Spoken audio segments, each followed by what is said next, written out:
Hello दोस्तों, मेरा नाम अभिषेक। आप हैं crack code metal master series में आपका स्वागत है। एमएमएस के पिछले लेक्चर में हमने सीखा था कैसे डिफरेंट डिफरेंट ऑपरेटर्स को यूज करके डेटा पर ऑपरेशन परफॉर्म किए जाते हैं, और आज का ये वीडियो आपके लिए बहुत इंपॉर्टेंट होने वाला है अच्छा जी, ऐसा है क्या? क्योंकि आज के इस वीडियो में हम सीखेंगे कैसे एक यूजर अपने डेटा को प्रोग्राम में एंटर करवाएगा, यानी इनपुट करवाएगा एक इनपुट फंक्शन की हेल्प से, और फिर इनपुट किए हुए फंक्शन को डिफरेंट डिफरेंट ऑपरेटर के यूज से ऑपरेशन करने के बाद एक स्पेसिफिक आउटपुट कैसे डिस्प्ले कराएगा। वीडियो बने रहने तक वीडियो अब हम आ गए अपनी कंप्यूटर स्क्रीन पर और जल्दी से करते हैं अपने वीएस कोड को ओपन। तो वीएस कोड ओपन हो जाएगा। अब देखो, मैं ऑलरेडी फोल्डर ओपन कर लिया है इनपुट एंड आउटपुट के नाम से। यहाँ एक फाइल क्रिएट करते हैं। फाइल का नाम लेते हैं फर्स्ट डॉट एम। ठीक है, देखो अब तक हमने जो सीखा था x equals to 2, y equals to 4 and display करा देते थे डिस्प करके, है ना। आउटपुट डिस्प्ले हो जाता था। जैसे हमने लिख दिया यहाँ पे x प्लस वाई। यहाँ पे हम एक अर्थमेटिक ऑपरेटर का यूज कर रहे हैं जिसमें प्लस ऑपरेटर यूज हो रहा है। ठीक है, इतना हम कर पा रहे थे। अब इससे क्या डिस्प्ले होने वाला है कि x और y का सम डिस्प्ले होगा। इसका आउटपुट देख लेते हैं जरा एक बार। आउटपुट वैसे देखने की कोई जरूरत नहीं है।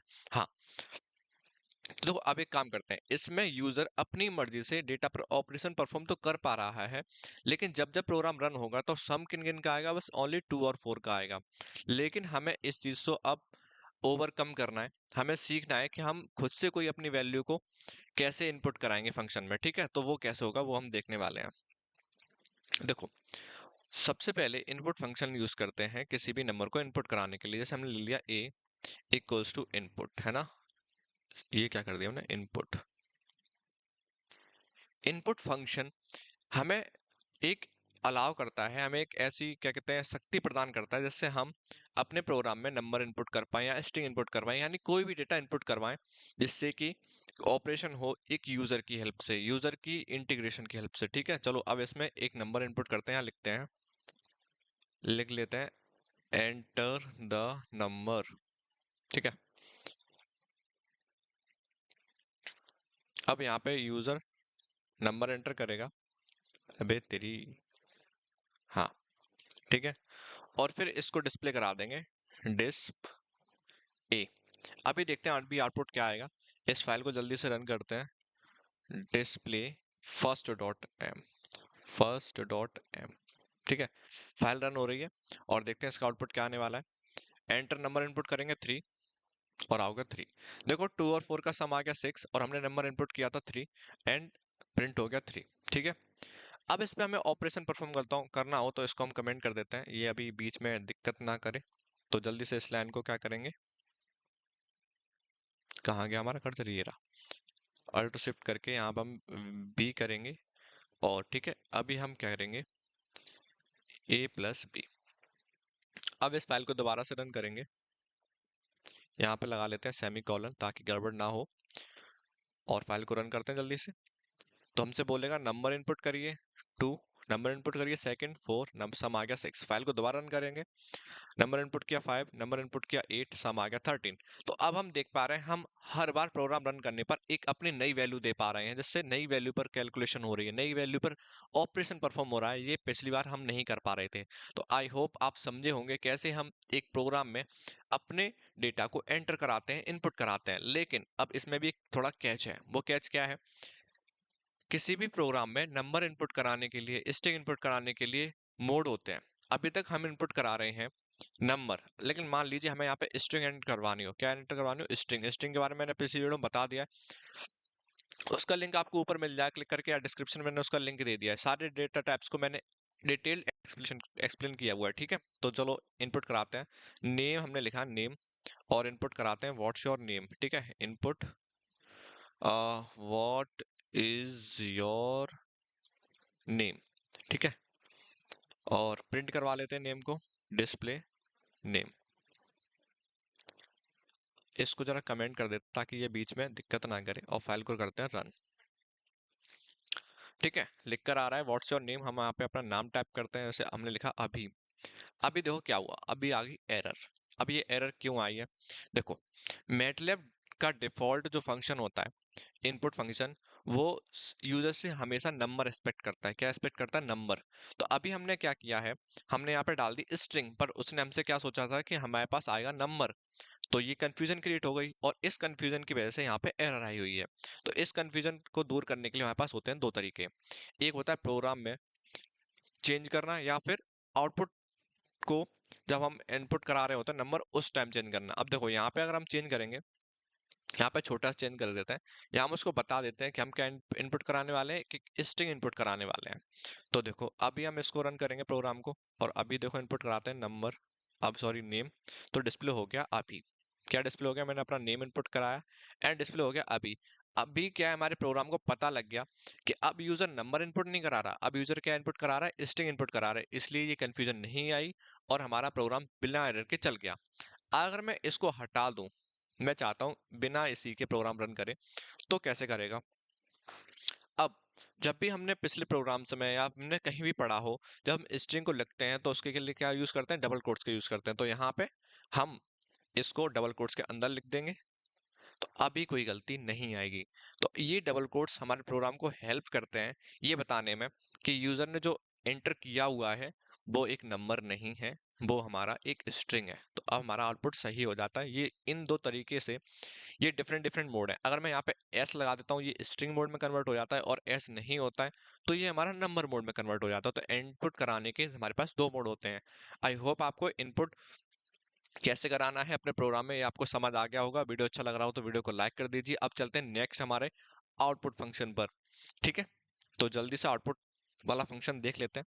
अभी देखो हमने यहाँ पे इसको डिस्प्ले मिटा देते हैं, इसको कमेंट कर देते हैं, इसको जरा नीचे ले आते हैं ना, इसको नीचे ले आते हैं। व्हाट्स योर नेम, हम यहाँ पे लिखते हैं परसेंट, नहीं रिजल्ट लिख लेते हैं, result, result equals to input, लिख लेते हैं एंटर योर परसेंटेज। ठीक है, एंटर और परसेंटेज लगाते हैं सेमीकोलन। अब जिस तरह सी लैंग्वेज हुई है ना, वहां पे हम डिस्प्ले को सॉरी डिस्प्ले कराने के लिए प्रिंट एफ फंक्शन की यूज करते हैं, उसी तरह मैटलैब में प्रिंट कराने के लिए किस फंक्शन की यूज करते हैं? F print F. क्या यूज करते हैं? F print F. अब तो एफ प्रिंट एफ डिस्प्ले कराने के लिए डिस्प्ले हो रहा था डिस्प्ले से भी, हम डिस्प्ले फंक्शन का यूज कर भी अपने रिजल्ट को डिस्प्ले करवा पा रहे थे। लेकिन एफ प्रिंट एफ का यूज कब करते हैं? जब हम अपने आउटपुट को कुछ इस तरह डिस्प्ले कराना चाहते हैं ताकि हमें एक स्पेसिफिक आउटपुट मिल सके, एक यूजर अपने हिसाब से आउटपुट डिस्प्ले करा सके, उसके लिए हम एफ प्रिंट टैब का यूज करते हैं। वो देखते हैं कैसे होता है। हमने लिखा your name is percent S, ठीक है, and your percent is point two F, percent point two F, sorry percent point two F. ठीक है, कॉमा लगा दो और यहाँ लिख दो नेम, कॉमा लगा दो और रिजल्ट। ठीक है, तो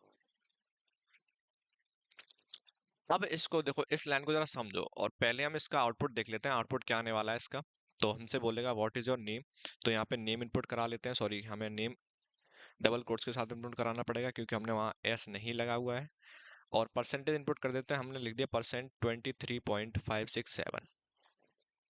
तो यहाँ लिखा हुआ है योर नेम इज अभी एंड योर परसेंटेज इज 23.57 और फुल स्टॉप। तो देखो इस वाली लाइन ने क्या किया है, इस वाली लाइन ने हमारी स्ट्रिंग जो यूजर ने लिख रखी है उसके साथ आउटपुट को क्या कर दिया? मिक्स कर दिया। तो एफ प्रिंटफ फंक्शन यही करता है, जो स्ट्रिंग हमने लिख रखी है उसके साथ आउटपुट को मिला देता है। यही काम होता है एफ प्रिंटफ फंक्शन का, और ये काम डिस्प वाले फंक्शन से नहीं होता है। डिस्प वाला फंक्शन ओनली आउटपुट डिस्प्ले कराएगा, जो तुमने वेरिएबल्स में डेटा स्टोर कर रखा है उन्हीं उन्हीं को डिस्प्ले कराएगा। जो तुम स्ट्रिंग वगैरह लिखोगे उसके अंदर वो कुछ नहीं होगा। ठीक है, अब तो इसके अंदर लिखा हुआ है percent S, percent point two F, ये क्या होते हैं? इनको हम बोलते हैं स्ट्रिंग नहीं, क्या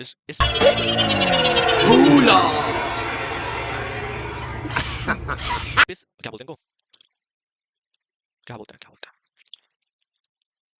फॉर्मेट स्पेसिफायर, क्या बोलते हैं इसको?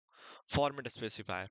तो ये आउटपुट को बताते हैं कि यहाँ पे क्या डेटा आने वाला है। तो यहाँ पे मैंने यहाँ लिख रखा है, मतलब इसकी इज के बाद एक स्ट्रिंग आने वाली है। एस मतलब स्ट्रिंग आने वाली है, तो ई स्ट्रिंग को फॉर्मेट करता है, फॉर्मेट स्पेसिफायर है।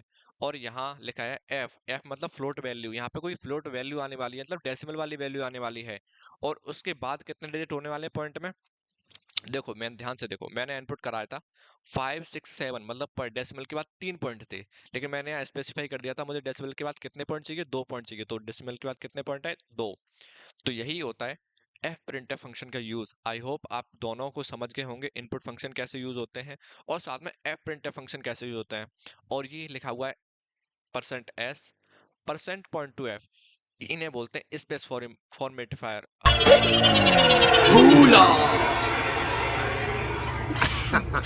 स्पेस नहीं, क्या बोलते हैं, क्या बोलते हैं, फॉर्मेट स्पेसिफायर बोलते हैं। तो ये और भी तरह के होते हैं, अगर आप इन्हें जानते हैं तो वीडियो में कमेंट कर दीजिए।